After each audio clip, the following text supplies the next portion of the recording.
Welcome to Kenton Teaches. Enjoy the video. You start by disconnecting the negative battery terminal to prevent shorts and reset systems. Once done, grab a Phillips, a 10mm socket, and a ratchet. Have a flat pry tool and flashlight ready. Open the glove box, push in the sides to release the stops and lower the assembly. This exposes the HVAC housing where the blower motor sits.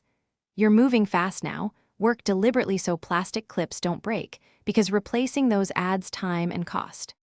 You unplug the electrical connector first so it can't snag when you move the motor. Note its orientation to simplify reattachment later. Next, remove the 3 mounting bolts with your 10mm socket. Keep them organized.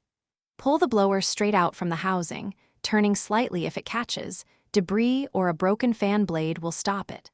While it's out, inspect the cabin air filter and the inlet for leaves or nesting material, because obstructions are a common cause of motor failure.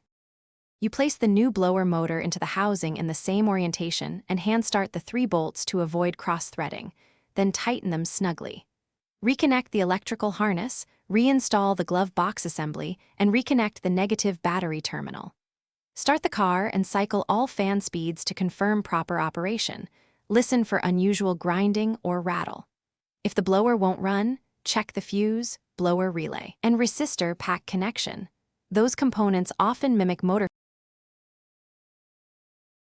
Thanks for watching. Please subscribe if this video was helpful.